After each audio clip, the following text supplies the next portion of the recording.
If you've seen just about any promotional material about Guyana, you've probably seen this waterfall.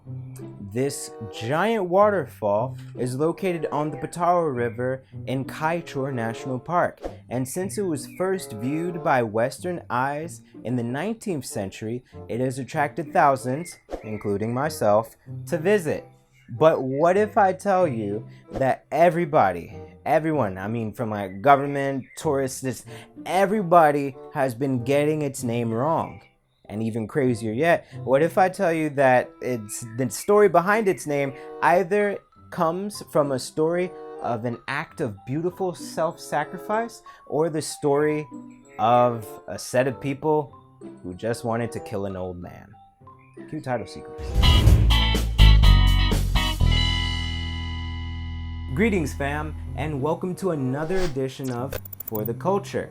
Today I'm going to tell you about the story behind Kaieteur Falls and how it probably got its name from an old man being murdered.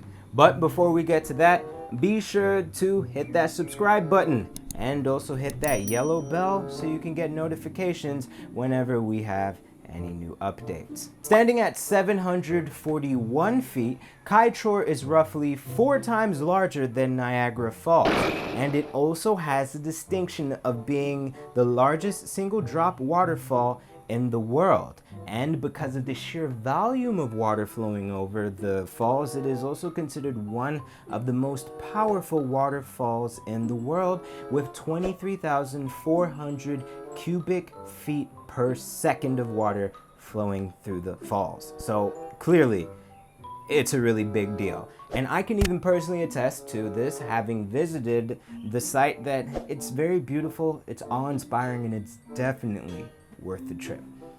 So, despite being featured among some of the top ecotourism destinations, all these various listings throughout history, and even official government documents, everyone has been getting its name wrong. Kaieteur actually means Kai Falls, as the suffix "teur" in Patamona language roughly translates to waterfall. So to call it Kaieteur Falls would actually be repetitive. Anyway, there are several legends as to how exactly Kaieteur got its name, but I can tell you about the first and the most widely recognized and accepted one is a beautiful act of self-sacrifice by a Patamona Tushao named Kai. Now, a Tushao, for those who don't know, is the indigenous word for chief. So, a Patamona chief. Chief Kai, as we'll call him. Years ago, his village was under attack from a rivaling group, and so before going to war with them, he consulted the Great Spirit known as the Makanaima for help. And in his asking to the Great Spirit, it was brought upon him that he must give up his life in an act of self-sacrifice in order to save his people and protect them from the attacking Caribs. So what he did was hop into a boat and flow right over the side of the waterfalls. And legend has it that Makanaima, seeing this act of self-sacrifice, actually spared Chief Kai from a death by falling to the bottom of the falls, and that he was either turned into rocks or made to be immortal by Kai himself, or even taken up into the sky. They tend to differ on the ending, but more or less that is the story. But the second widely recognized legend is nowhere near as nice, and it tells the story of an old man by the name of Kai. So Kai, in his youth, was very productive and helpful to the people of the village, but as he grew older, he felt that the people in the village owed him something. He just became more and more cantankerous and angry as the years went by. And in fact, according to legend, quote, he suffered much from the insects called chegos which burrowed into his feet. gradually there devolved upon his near relatives the tedious duty of extracting the jiggers from his toes, which there accumulated day by day.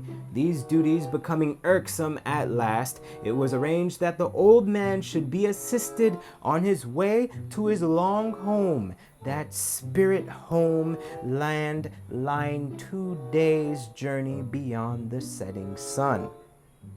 That's basically a very nice way of saying that they got sick and tired of dealing with old man Kai, so they threw him into a boat and sent him upriver to basically fall off the side of a cliff to his death. So, legend has it that the Makanaima, witnessing this, took pity on the old man and actually allowed his canoe to fall to the ground, where it shattered, turning into rocks, and made Kai immortal. And to save him from the vengeful villagers, that he currently resides in the rocks behind the falls. And whenever you see mist flowing from behind the falls, that's actually Kai cooking food, because he's hungry apparently in the spirit world. So those were just 2 of the legends describing how Kaieteur got its name. While that is up for debate, what isn't up for debate is that if you're calling it Kaieteur Falls, you're being repetitive. Just Kai Falls or just Kaieteur. Anyway, so have you ever been to Kaieteur? Leave your comments in the leave your comments in this. I was gonna say leave your comments in the story below. Well then, I guess that's it then. Boom.